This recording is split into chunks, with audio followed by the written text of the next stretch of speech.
বউ দেখ, আর কথা নয়, একটু আনসিনের যে টেক্সটটা রয়েছে সেটা একটুখানি দেখবি, ঠিক আছে? দেখ, কম্প্রিহেনশন এক্সারসাইজ ইন্ডিয়ান এক্সপ্রেস, ঠিক আছে? এটা ইন্ডিয়ান এক্সপ্রেসের 25 মার্চ 2026 পাবলিশ হয়েছে, ঠিক আছে? এবার মোটামুটি আমাদের এই সেমিস্টারে কম্প্রিহেনশন সলভ করার জন্য আমরা নিউজ পেপার থেকে একটু রিড করব, জিনিসপত্রগুলো পড়বো। জাস্ট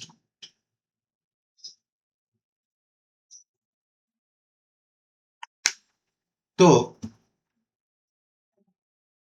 যে টপিকগুলো মোটামুটি আমরা কনসিডার করব সেগুলোতে সোশ্যাল ইস্যুস, কিছু international issues and science and technology, ঠিক আছে? তো সায়েন্স অ্যান্ড টেক পার্ট থেকে আমরা দেখ আজকের যে টপিকটা রয়েছে তোমরা খুব মন দিয়ে বুঝবে। আচ্ছা, এই টপিকগুলো পড়লে আমাদের কি লাভ হবে? মানে আমরা স্যার পরীক্ষায় কমন পেয়ে যাব? বিষয়টা কমন পাওয়া বা না পাওয়া, এটা একটা ওরিয়েন্টেশন। ওরিয়েন্টেশনটা কিরকম? মানে ধরো এই যে একটা আননোন বা আনসিন টেক্সট তুমি পড়ে একবার বা দুবার পড়েই পুরো ব্যাপারটা বুঝতে পারো, এটার জন্য একটা ওরিয়েন্টেশন। মানে কিরকম হচ্ছে বলতো, যে ধরো কোনোদিন গল্পের বই পড়েনি, উপন্যাস পড়েনি, সে তার রিডিং স্কিল কখনো ভালো হতে পারবে। যে ধরো নিউজ পেপার পড়ে না, সে অবভিয়াসলি সবসময় বানান ভুল লিখবে, এটা নর্মাল ব্যাপার, বুঝতে পারছো? তো এরকম একটা পয়েন্ট অফ ভিউ থেকে আমাদের এই যে রিডিং ওরিয়েন্টেশন, মানে ধরো আরো একটা জিনিস দেখবে, যারা ধরো যাদের ধরো এই রিডিং হ্যাবিট কম, কি হয় বলতো, সে খুব সহজে ভয় পেয়ে যায়, বুঝতে পারছো? যার ধরো এই রিডিং হ্যাবিটটা কম, সে অটোমেটিক্যালি খুব তাড়াতাড়ি ভয় পাবে, ওরে বাবা এত বড় লিখেছে, এই মানেগুলো তো জানি না। এবার বিষয়টা যে ভোক্যাব সবাই যে কেউ বলতে পারবে না আমি সব জানি, ব্যাপারটা এরকমটা নয়। কারণ প্রত্যেক দিন প্রচুর ভোক্যাব, নতুন নতুন শব্দ তৈরি হচ্ছে, সেটাকে ব্যবহার করা হচ্ছে। মানে তুমি বলো না যে কোভিড এর আগে কোয়ারেন্টিন কথার মানে কটা লোক জানতো, ঠিক আছে? বা ইনফ্যাক্ট ধরো বিজেপি গভর্নমেন্ট আসার আগে ইনটলারেন্স কথার মানে কজন জানতো? কারণ শব্দটা ছিল, ব্যবহার হতো, ঠিক আছে? এবার যখন ব্যবহার হওয়া শুরু হয়েছে, উই আর অ্যাকাস্টম টু ইট। এবার কি হচ্ছে, নিউজ পেপার যে কাজটা করে সেটা হচ্ছে কি, এই যে টপিক গুলো রয়েছে এই টপিক গুলোকে মানে মানে এই যে ওয়ার্ড গুলো রয়েছে এগুলোকে ইউজ করে, আর আমরা যখন নিউজ পেপার পড়ি তখন এই ওয়ার্ড গুলো সম্পর্কে ইউজ টু হয়েছে। আর জানবে, মানে আমি আমার অভিজ্ঞতা থেকে তোমাদের বলছি, এখান থেকেই কোয়েশ্চেন আসে। ওই ওয়ার্ড গুলো তুমি যখন পড়বে, মানে এটা কিন্তু এমন নয় যে স্যার আপনি আমাকে না 100টা ওয়ার্ড বলে দিন আমি মুখস্থ করে চলে যাও, ব্যাপারটা এতটাও সস্তা নয় যে তুমি মুখস্থ করে এখানে বাজিমাত করতে পারবে না। এটা এমন একটা জিনিস যে তোমার একটা ওরিয়েন্টেশন দরকার, যে তুমি প্র্যাকটিস করলে পারবে, না প্র্যাকটিস করলে পারবে। আমরা ক্লাস 9-10 মনে করে দেখো, আমরা এবিটিএ থরলি সলভ করতাম, এবং এবিটিএ একমাত্র একটা বই, ইনফ্যাক্ট ডাফ এন্ড ডার্ট, মানে এই দুটো বই ওয়েস্ট বেঙ্গল বোর্ডের খুব স্ট্যান্ডার্ড এবং ভালো বই, যেখানে কিন্তু নিউজ পেপার থাকতো, নিউজ পেপার থেকে আনসিন থাকতো। ইনফ্যাক্ট এখন দেখবে যে বাজার চলতি বইগুলো রয়েছে সেগুলোতে একদমই থাকে না, মানে থাকেই না। কারণ বইগুলো কিরকম হচ্ছে বলতো, যেগুলো পুরনো যে জিনিসগুলো আছে সেগুলোকেই কপি পেস্ট করে ছেপে। তো দ্যাটস ওয়াই আমাদের এই ওরিয়েন্টেশনটা দরকার। একটু মন দিয়ে দেখবে, খুব ইম্পর্টেন্ট। সেটা যে লাস্ট মানে মান্থে তোমাদের নিশ্চয়ই মনে আছে, সেটা যে একটা এআই সামিট হয়েছিল, একটা বিষয় নিয়ে বিতর্কও হয়েছিল, সে আমরা বিতর্কে যাচ্ছি না, কিন্তু এআই সামিটে যে সময় মনে আছে তো, চায়নার এক চায়নার চায়নার একটা মানে ওই রোবট আমরা দেখিয়ে দিয়েছিলাম ওই এআই সামিটে, আর বলেছিলাম যে তোমরা পড়াশোনাও করো না, নিউজও জানো না, কিছু জানো না। এআই সামিট হয়েছিল, ঘটনাটা হয়েছিল হচ্ছে কি, আমরা একটা চায়নার চায়না থেকে একটা রোবট ইম্পোর্ট করে, ওখানে লেখাও আছে মেড ইন চায়না, আমরা বলে চালিয়ে একটা পার্টিকুলার একটা ইউনিভার্সিটি বলে চালিয়েছে যে ওরা নাকি এটাকে পেটেন্ট করিয়েছে, আর অবভিয়াসলি ওরা নাকি ওরা ইনভেন্ট করেছে, ঠিক আছে? এইসব করাটা ঠিক নয়। এটা বুঝতে হবে যেটা কলেজ, স্কুল, কলেজ, ইউনিভার্সিটির ওই কি বলে ওর নাম, সায়েন্স প্রজেক্ট শো নয় যে অন্যেরটা টুকে ঝেড়ে ব্যাপারটা চালিয়ে দিলাম। হয় না, মানে স্কুলে তোমার যেরকম সায়েন্স প্রজেক্ট হয়, এক্সিবিশন হয়, সায়েন্স এক্সিবিশন হয়, অন্যের প্রজেক্ট ঘেরে দিয়ে তুমি টুকে মেরে দিলে। তো ব্যাপারটা তো তা না, এটা ইন্টারন্যাশনাল সামিট ছিল। যাই হোক, তো ওই সামিটে মন দিয়ে দেখবে, ওই সামিটে এই এইমস এর ডক্টর যারা রয়েছে তারা যে জিনিসটা করেছিল, খুব সুন্দর একটা সেমিনার করেছিল এবং তারা বেশ কিছু আউটকাম এসেছে। এখানে আমরা সেইটা নিয়েই ডিসকাস করব যে ওই যে ডক্টর, ইনফ্যাক্ট এই যে এডিটোরিয়ালটা রয়েছে, এইমস এর একজন খুব মানে বিখ্যাত ডাক্তার তিনি লিখেছেন এটাকে, আর সেটাই আমরা পড়বো। ঠিক আছে, খুব মন দিয়ে দেখবে। দেখো, last month doctors and the researcher from AIIMS, AIIMS এর নাম আশা করি তোমরা শুনেছো, Delhi took part in discussions about artificial intelligence at an AI summit. ঠিক আছে, তো দেখ, in Delhi it became clear that we are living in a time of big change.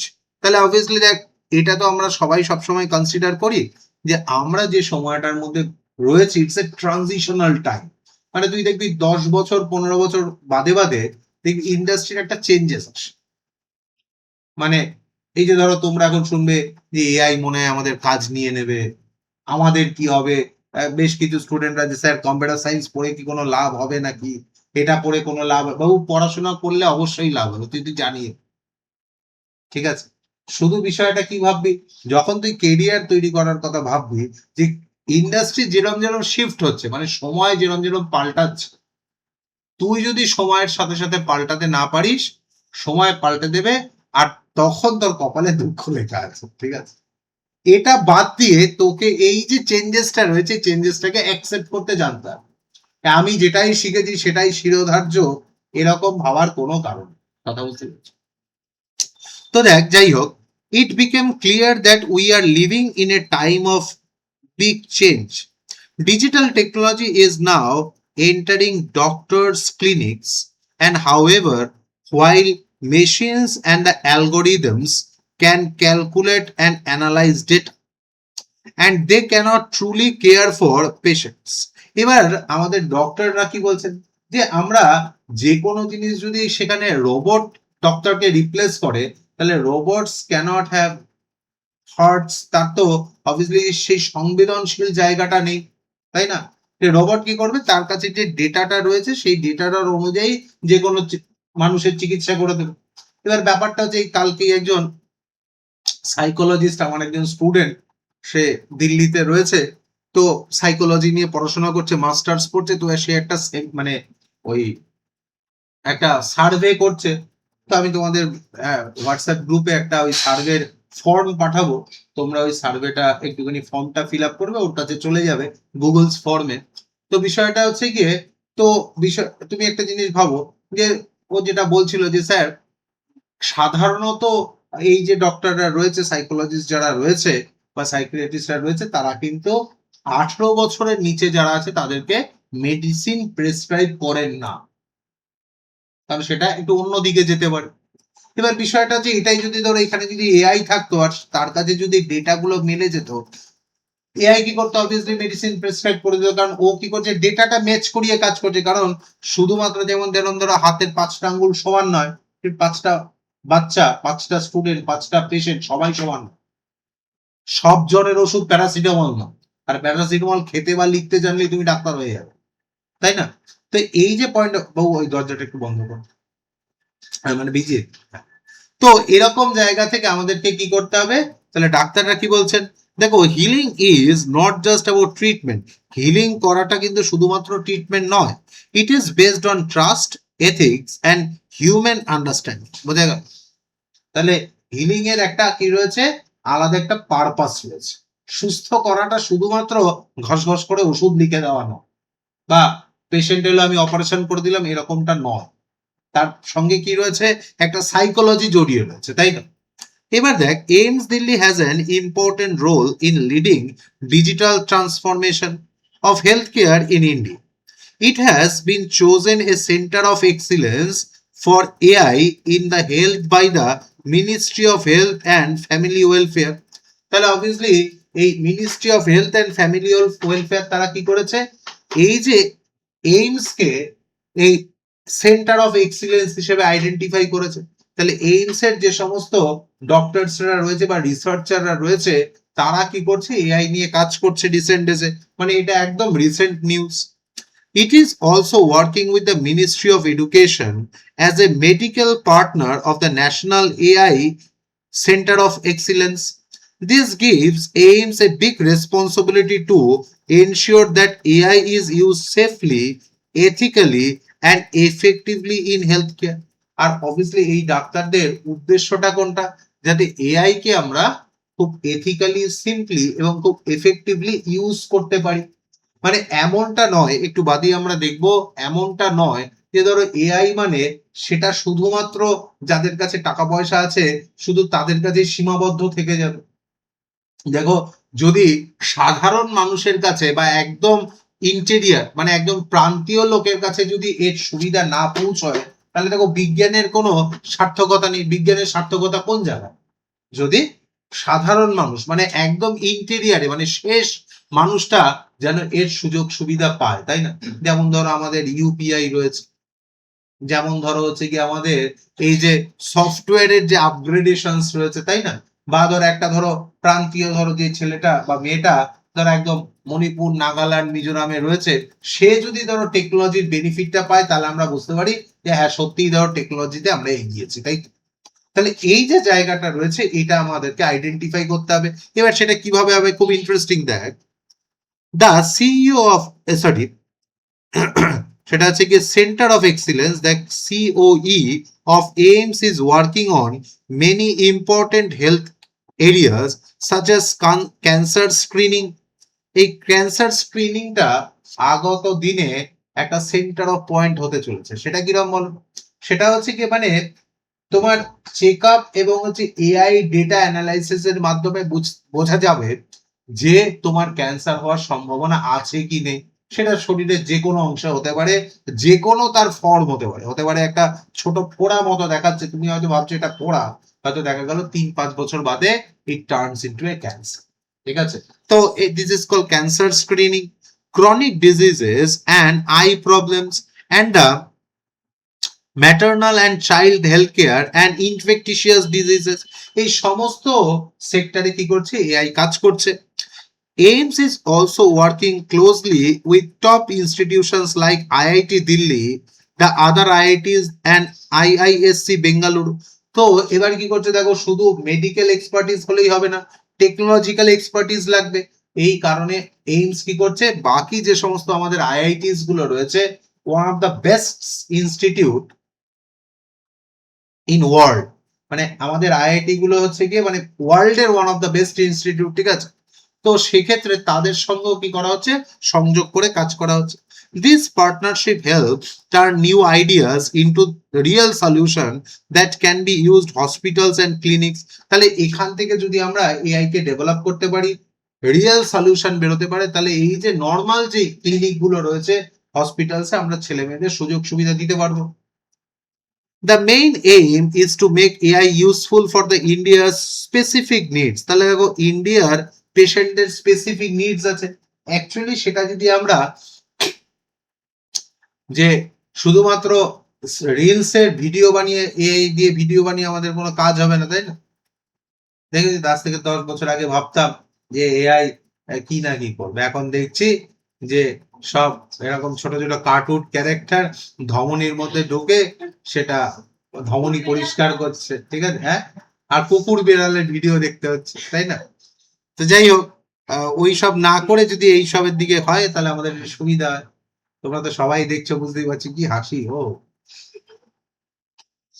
তাহলে দেখো, one major problem with AI is data bias.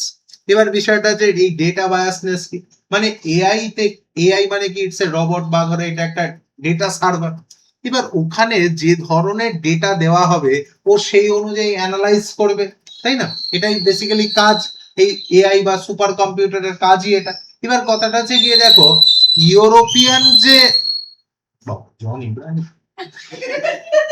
এবার বিষয়টা আছে European যারা রয়েছে তাদের একটা ডেটা প্যারামিটারস রয়েছে, আবার আমাদের ভারতীয়দের জন্য একটা ডেটা প্যারামিটারস রয়েছে। এবার দুটো যদি ম্যাচ না করে, মানে যদি আমরা সেটা ধরো এই আমেরিকান বা ইউরোপিয়ানসদের ওপরে যদি নির্ভর করি, তাহলে হবে না, তাই না? এবার দেখ কি বলছে, many AI tools are train using data from foreign populations which may not match Indian patient. মানে যে ডেটাগুলো ফরেন মানে হচ্ছে কি ইউরোপীয় বা আমেরিকানদের জন্য অ্যাডজাস্টেবল, আমাদের জন্য সবসময় সেটা অ্যাডজাস্টেবল নয়। তাহলে অবভিয়াসলি আমাদের কি করতে হবে, ডেটা প্রকিউরমেন্ট করতে হবে, আমাদের মতো করে এই ডেটাটা ডেভেলপ করতে হবে, তাই না? তাহলে ডেটা যদি ডেভেলপ করতে হয় তাহলে এই বায়াসনেস থাকলে হবে না, তাই না? তো দেখ, to solve this, AIM is developing technology based on Indian data. For example, many global systems for detecting diabetic eyes disease need expensive cameras, but AIMS has helped create Modhu Netra AI. এই অ্যাপটা তোমরা কি করবে, play store থেকে download করে দেখতে পারো, খুব এফেক্টিভ একটা। নর্মাল তুমি যে ফোনের ক্যামেরা রয়েছে সেই ফোনের ক্যামেরা থেকে তোমার আইয়ের চোখের বর্তমান অবস্থা প্লাস হচ্ছে গিয়ে তোমার চোখের প্রেসার, এই সমস্ত কিছু তুমি কি করতে পারবে, ডিটেক্ট করতে পারবে, যেটার জন্য তোমাকে ক্লিনিকে দেওয়ার দরকার ছিল, এবং ও তোমায় দেখবে সাজেশনও দেবে, ঠিক আছে? এবার সেই অনুযায়ী এবার তুমি কি করলে, ডক্টরের কাছে যদি তুমি সেটাকে অ্যালার্মিং মনে করো তাহলে তুমি ডক্টরের কাছে যাবে, দেখো তোমার চশমা আছে, তাই, which works with low-cost handheld cameras, and this makes it suitable for small hospitals and rural areas. তাহলে বুঝতে পারছো তো, রুরাল গ্রামে কি রয়েছে, এই ইনফ্রাস্ট্রাকচারই নেই। তোমরা ধরো এখানে যে সমস্ত দামি দামি চোখের দোকানে, সরি ক্লিনিকে কি বলে চোখ দেখাতে যাও, দেখবে বিরাট কায়দা কানুন রয়েছে, আমাদের আশপাশেই দু তিনটে রয়েছে, তোমরা জানো, নাম নেওয়া যাবে না। তো বিষয়টা আছে ওই যে দোকানে দোকান বলছি, চোখের ডাক্তাররা রয়েছে, তাহলে ওরা কি করছে দেখেছো, এক মেশিনে বসাচ্ছে, এই ওখানে যাও ওখানে যাও এটা করো নর্মালি। হ্যাঁ বলো, প্রচুর টেস্ট, মানে গেলেই শুধু তারপর এটা পড়ো ওটা পড়ো, সে অনেক রকমের টেস্ট হয়, তাই না? এসবের কোনো দরকার নেই। তাহলে আমরা কি দেখতে পারি, এখান থেকে তুমি অ্যাটলিস্ট রেগুলার যে আই চেক আপের কনসেপ্টটা রয়েছে সেটা আমরা চাইলেই করতে পারি। Similarly, AIMS is building data for Indian skin types to improve diagnosis in dermatology. মানে যারা হচ্ছে গিয়ে স্কিনের ডক্টর, তারা যে ধরনের মানে পরীক্ষা নিরীক্ষা করেন সেটাও তুমি এই এআই এর মাধ্যমে তোমার নর্মাল স্মার্টফোন দিয়েই করতে পারবে। It also improving breast cancer screening method based on health conditions of Indian women. দেখো ভারতীয় মহিলাদের ক্ষেত্রে এই যে ধরো সচেতনতা এটা নেই, যে তারা কি করছেন এই ব্রেস্ট ক্যান্সার, মানে ভারত হচ্ছে একটা one of the rising countries, ঠিক আছে? বা ধরো আমাদের ইন্ডিয়াকে বলা হয়েছে ডায়াবেটিস ক্যাপিটাল ইন ইন্ডিয়া, মানে ওয়ার্ল্ড। তাহলে ওয়ার্ল্ডের সমস্ত ডায়াবেটিস বা এই ধরনের যে রোগগুলো মানে আজ থেকে ধরো 30 বছর আগে শোনা যেত, আজকে ধরো সেটা ঘরে ঘরে রয়েছে। ক্যান্সার মানে ধরো আমি আমার ছোটবেলায় শুনতাম ক্যান্সার কিরকম রোগ বলতো, মানে ধরো জানিস তো আমার ওই আত্মীয় তার পরিচিত এরকম একটা মানে ক্যান্সার হয়েছে, মানে সেটা একটা এরকম এত র্যাপিডলি শোনা যেত না ক্যান্সার রোগটা। মানে আজও দেখো ক্যান্সারের কিন্তু সঠিক চিকিৎসা বেরোয়নি, যে এই ওষুধ খেয়ে নাও এই ট্রিটমেন্ট করে নাও সেরে যাবে, বেরোয়নি। কিন্তু আজকে তুমি একটু লক্ষ্য করে দেখো, আমি তোমাদের বলছি আমাদের পরিবারের আত্মীয় স্বজনের মধ্যে কারো না ক্যান্সার হয়েছে, আছে, নলে সে মারা গেছে, বলো আছে কি না? তাহলে মোটামুটি দেখো হচ্ছে গিয়ে এই 20-30 বছরের মধ্যে, 20-25 বছরের মধ্যে ব্যাপারটা র্যাপিডলি, ধরো শুনেছো যে সারাউন্ডিংস এ কারণ না করো, মানে তুমি তুমি তাকে চেনো, দেখেছো, তাকে তুমি জানো, তাহলে এরকম লোকজনের হয়েছে, তাই না? তাহলে তুমি বুঝতে পারছো তো এই যে জায়গাটা রয়েছে, এই জায়গাটা আমাদের এই মনিটরিং যদি করা হয় প্রপার, এবার কি হয়, আমাদের ভারতবর্ষে সেই অ্যাওয়ারনেসটা নেই। আমরা তখনই ডাক্তারের কাছে যাই যখন আমরা অসুস্থ, কিন্তু সিস্টেমটা এরকমটা নয়, অ্যাটলিস্ট বছরে একটা হেলথ চেক আপ করা জরুরি, তাই তো? কিন্তু আমরা দেখো সবাই কিন্তু এটা করি না। তাহলে সেটা যদি খুব সহজলভ্য হয়, মানে এআই যদি আমাদেরকে হাতের মুঠোয় দিয়ে দেয় স্মার্টফোনের মধ্যে, তাহলে একটু কি করা যেতেই পারে, ইন্টারনেটে যে সমস্ত গুরুত্বপূর্ণ কাজ তোমরা করো সেটা বাদ দিয়ে ধরো এই কাজটা একটু করা যায়, তাই না? কোট আনকোট গুরুত্বপূর্ণ কাজ। ও হাসি দেখো। AIMS is focusing on making technology affordable and portable so that it can reach remote and poor areas, যেটা নিয়ে আলোচনা করছিলাম। For example, আরোগ্য আরোহণ app helps health workers to check oral cancer risk using just a smartphone cameras. Another innovation is AI based cough and analysis the tuberculosis মানে TB. তাহলে obviously দেখো একটা নর্মাল স্মার্টফোন দিয়ে আমরা কি করতে পারি, যে ওরাল ক্যান্সার হচ্ছে কিনা, মানে তুমি জাস্ট একটা নর্মাল ভিডিও বা ছবি করবে, ছবি তুলবে বা ভিডিও করবে, সেটা কি অ্যাপটার নাম কি আরোগ্য আরোহণ অ্যাপ, ঠিক আছে। এই যে অ্যাপটা রয়েছে এটা দিয়ে আমরা কি করতে পারি, নর্মালি ধরো যে তোমার ওরাল ক্যান্সার হচ্ছে কিনা, বা ওই অ্যাপটাতেই ধরো তুমি হচ্ছে কি করছো বলতো, যে তোমার কাশি হচ্ছে, ওই যে সাউন্ড মলিকুলস রয়েছে ওইটা দিয়ে ডিটেক্ট করে বুঝতে পারবে যে তোমার টিবি হওয়ার সম্ভাবনা আছে কি নেই, বুঝতে পারছো, বা টিবি হলে তুমি কোন স্টেজে রয়েছো, তোমাকে প্রপার গাইডেন্স দেওয়া হবে যে তুমি এই ডাক্তারের সঙ্গে কনসাল্ট করো, এই কাজগুলো করা শুরু করো, প্রপার গাইডেন্স রয়েছে, ঠিক আছে। তাহলে বুঝতেই পারছো এটা একটা নর্মাল স্মার্টফোন থাকলেই যে কোনো ইন্টেরিয়ারের যে কেউ, মানে যে ধরো ইউপিআই পেমেন্ট করে বা ধরো নর্মাল ইনস্টাগ্রাম ফেসবুকে রিলস দেখে, সেও কি করতে পারবে, সে কিন্তু এটাকে ডিটেক্ট করতে পারবে, তার জন্য ডাক্তারের কাছে যাওয়ার দরকার নেই, তাই না। তাহলে দেখো which helps detect the disease early and even in villages with limited resources. তাহলে যে সমস্ত মানুষের কাছে রিসোর্সেস খুব কম গ্রামগঞ্জে, তারা কি করবে, অবভিয়াসলি তারা সেই সুযোগ সুবিধাটা পাবে, তাই না। Next, that in the radiology department, AI is used as digital assistance. It helps doctor by quickly identifying problems in chest X-rays. তাহলে রেডিওলজি এক্স-রে ডিপার্টমেন্টও তাই হবে বিষয়টা। This is very useful in busy government hospitals where doctors handle a large number of patient daily. মানে একটা government hospital, মানে ধরো আমাদের এই বারাসাত হসপিটালে তুমি চলে যাবে, কোনোদিন আউটডোরে কোনোদিন তোমরা যাওনি, গেছো বলে তো মনে হয় না, কারণ তোমাদের বাবা মায়েরা তোমাদের ভালো ডাক্তারখানায় নিয়ে যান, কিন্তু যাদের ধরো সেই সামর্থ্য নেই ডাক্তারের ওই ফিস দেওয়ার, কোনোদিন বারাসাত হসপিটালে আউটডোরে গিয়ে একদিন নাম, ভোর 3টে 4টের সময় গিয়ে নাম লেখাতে হয়, ঠিক আছে।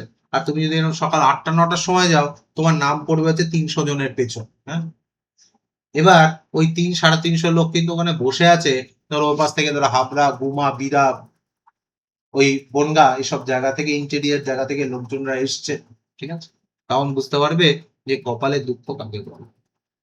তো যাই হোক, তোমাদের এরকম অবস্থা কোনোদিন হবেও না ভগবানের আশীর্বাদে, কিন্তু বিষয়টা হচ্ছে গিয়ে এই যে ডাক্তারদের উপরে যে চাপটা পড়ছে, সেখানে যদি আমরা AI K as a assistant use করতে পারি, মানে সে কি করবে খুব তাড়াতাড়ি, আবার কি হচ্ছে ধরো প্রপার টেস্ট যেগুলো করতে হবে, মানে ধরো এক্স রে করতে হবে, অন্যান্য টেস্ট করতে হবে, সেটা যদি এআই খুব দ্রুততার সঙ্গে করে দেয়, যেদিন এসছে সেদিনকেই কি করছে টেস্ট করে ডাক্তার যদি ওষুধ দিয়ে দেয়, তাহলে ওই লোকটার দেখো আসা যাওয়া করতেও তো একটা খরচ আছে, হয়তো সেই পয়সাটাও তার পকেটে নেই, তাই না। তাহলে এরকম জায়গায় কি তাদের সুবিধা হবে, কারণ দেখো ইউরোপে বা আমেরিকাতে, অন্যান্য দেশে যেটা বড় প্রবলেম নয়, আমাদের এখানে সেটা অনেক বড় প্রবলেম, কারণ ওই 200 টাকা বা 100 টাকা তারা তো পকেটে নেই, সে এতটা দূর ডিস্টেন্স ট্রাভেল করবে কি করে, তাই না। তাহলে দেখ, India is also facing changes in population and increasing chronic disease. এবার দেখ এই পপুলেশনে যে চেঞ্জেস আসছে, মানে পপুলেশন তো আমাদের মোটামুটি আমরা রেকর্ড করেইছি, প্লাস হচ্ছে গিয়ে যে জিনিসটা রয়েছে ক্রনিক ডিজিজ। ক্রনিক ডিজিজ কাকে বল, ক্রনিক্যাল কথার মানে হচ্ছে গিয়ে একটার পর একটা জেনারেশনকে গ্রাস করছে, মানে কি ধরো কিরকম হচ্ছে, বাবা মায়ের যদি চোখের প্রবলেম থাকে, তাহলে তুমি ধরে নাও 100% শিওর বাচ্চার ছেলে মেয়ের চোখের প্রবলেম থাকবে। বাবা বা মায়ের মধ্যে যদি কারোর হেপাটাইটিস বি থাকে, অবভিয়াসলি ছেলের মধ্যে সেটা ছেলে মেয়ের মধ্যে চলে আসবে। বাবা বা মায়ের যদি ধরো প্রিভিয়াস হিস্ট্রি থাকে, ধরো মানে নিউরোলজির কোনো প্রবলেম থাকে, বা হচ্ছে গিয়ে ধরো ওই নর্মাল ধরো ব্লাড প্রেশার বা সুগারের প্রবলেম থাকে, ছেলে মেয়েদের মধ্যে সেটা চলে আসবে। তাহলে এই ডিজিজ গুলো অ্যাকচুয়ালি আসবে, তো এসে যাওয়ার পর আর কিছু করার নেই, কিন্তু আসার আগে যদি সেটাকে মনিটর করা হয়, আইডেন্টিফাই করা হয়, এআই যদি আমাদের সেই হেল্পটা করতে পারে, তাহলে কি হবে, to manage this we need not only more doctors but also use of technology. তাহলে শুধু ডাক্তার দিয়ে এটা হবে না, কারণ ডাক্তার তো এত আছে, তাই তো। ডাক্তার কি করতে পারবে না, এই যে রোগটাকে সামলাতে পারবে, টেকনোলজি এটাকে সামলাতে পারবে। কারণ কি আমাদের কি দরকার? মনিটরিং দরকার। AI can support doctors and improve the health care service. কথা বুঝতে পারছো? তাহলে এই আননেসেসারি এআই কে নিয়ে আমাদের ভয় পাওয়ার কিন্তু কোনো কারণ নেই। বারবার করে সবাই বলছেন এবং আমরা সবাই বুঝতে পারছি যে এআই কে নিয়ে আননেসেসারি ভয় পাওয়ার দরকার নেই। এআই কি করছে? আমাদের লাইফে ভ্যালু এডিশন করবে, ঠিক আছে? তো এই ভ্যালু এডিশনটাকে আমাদেরকে অ্যাকসেপ্ট করতে জানতে হবে। Training doctors is very important. AIIMS is now teaching medical students about AI. তাহলে এইমসে যদি বা অন্যান্য বেশ কিছু মানে একদম লিডিং যে সমস্ত মেডিকেল কলেজগুলো আছে তারা কিন্তু স্টুডেন্টদের কি করছে? এআই ট্রেনিং দিচ্ছে। কিরকম? Including how it work, it risk and their responsibilities, and it also shares anonymized data to support research and innovation in the country. Babu anonymized data, anonymized মানে কি? anonymized means বেনামি, মানে যেটা listed data না। বিভিন্ন ধরনের data রয়েছে কোম্পানিদের কাছ থেকে বা বিভিন্ন অ্যাপ থেকে বা বিভিন্ন সফটওয়্যার থেকে এই ডেটাগুলো কালেক্ট করা হচ্ছে। এই কালেক্ট করে সেটাকে যদি আমরা এলিয়েনেট করতে পারি, একটা লাইন মেনটেন করে সেই ডেটাটাকে ইউজ করতে পারি, এই সেটাকে কিভাবে ইউজ করা হবে, রেসপন্সিবলি কিভাবে ইউজ করা হবে, এই সমস্ত জিনিস আমরা এআই এর মানে সমস্ত জিনিস আমরা আমাদের যে ডাক্তাররা রয়েছে, উড বি ডক্টরস যারা রয়েছে তাদেরকে শেখাচ্ছে কে? এইমস। তো দেখো, India is also working with international partners. For example, the Indo-French Center for AI in Health brings together AIIMS, IIT Delhi, and institutions of French to develop the reliable AI system. তাহলে শুধু এটা কিন্তু national নয়, এটা international একটা segment, যে কি ফ্রান্সের সঙ্গে আমরা টাই আপ করেছি যাতে এটাকে আরো এগিয়ে নিয়ে যাওয়া যায়। নেক্সট দেখ, the vision for India's future is to become self reliant and innovative. তাহলে আমাদের উদ্দেশ্যটা কি? দেখো যে the vision for India's future is become self reliant, মানে আমাদেরকে আত্মনির্ভর হতে হবে, অ্যান্ড ইনোভেটিভ, আর অবভিয়াসলি অন্য একটা কপি করে, বুঝতে পারছো? মানে এতদিন আমরা জানতাম যে চায়না কি করে, অন্য একটা কপি করে সস্তায় জিনিস বানায়, একদমই নয়। চায়না কিন্তু আমেরিকাকেও কোথাও একটা পেছনে ফেলে দিচ্ছে তার এই এআই ইনোভেশন, ঠিক আছে? এবং তুমি লক্ষ্য করে দেখবে আগত 10 বছরে, 5-10 বছরে চায়না কোন রকম যুদ্ধ করবে, রাশিয়া যুদ্ধ করছে, আমেরিকা যুদ্ধ করছে, সবাই যুদ্ধ করে যাচ্ছে, কারণ চায়না হয়তো যুদ্ধ করাবে, যারা ওদের যে আইডিওলজিক্যাল পার্টনার্স রয়েছে তাদের সঙ্গে কি করবে? তাদেরকে যুদ্ধে হেল্প করবে, কিন্তু ডিরেক্ট চায়না দেখবে যুদ্ধ করবে না, মানে আপকামিং 10 ইয়ার্স। কারণ লাস্ট 5 ইয়ার যদি চায়নার তুমি স্টাইলটা দেখো, চায়না এআই তে হিউজ হিউজ হিউজ ইমপ্রুভমেন্ট করেছে। পৃথিবীতে আমেরিকা যদি কোনো দেশকে ভয় পায় সেটা যে চায়না, ইন্ডিয়া নয়। ও আমরা এরকম ফেসবুক ইনস্টাগ্রামে বলে বেড়াচ্ছি, ঠিক আছে, আমরা কত পাওয়ারফুল, ওগুলো বলার জন্য আর হচ্ছে গিয়ে রিলস হিসেবে লোকজনকে দেখানোর জন্য, কিন্তু আলটিমেটলি কিন্তু আমরা এই সিস্টেমটাতে দূর দূর পর্যন্ত নেই, ঠিক আছে? এটা খুব দুঃখের বিষয়, কিন্তু আমাদের এই যে কি মানে ইনোভেশন, এই ইনোভেশন আবিষ্কার, নতুন গবেষণা চালিয়ে যেতে হবে, ঠিক আছে? By developing AI that meets India's needs and proving its success, we are not only solving our own problems but also showing the world a new path of healthcare. তাহলে অবভিয়াসলি এআই তে এই যে ডেভেলপমেন্টটা রয়েছে সেটা শুধু আমাদের জন্য নয়, এমন নয় যে আমরা ইউপিআই বানিয়ে শুধু আমরা আমাদের দেশে আটকে রেখেছি, সারা পৃথিবীর প্রচুর দেশ আছে যারা এটা ব্যবহার করছে। ঠিক সেরকমই এআই যে ইনোভেশনটা রয়েছে সেটা শুধু আমাদের দেশের জন্য নয়, সারা পৃথিবীর জন্য কার্যকরী হবে, ঠিক আছে? তাহলে দেখো, খুব ইম্পর্টেন্ট একটা টেক্সট, এখান থেকে এমসিকিউ টাইপ কোয়েশ্চেনগুলো আমি তোমাদেরকে পাঠিয়েছি, অতি অবশ্যই তোমাদেরকে সলভ করতে হবে। আশা করি বুঝতে পেরেছো। একবার একটু মন দিয়ে দেখো, যদি বুঝতে না পারো অবভিয়াসলি আমায় জিজ্ঞেস করো, আমি ডিসকাস করে দিচ্ছি। ওকে।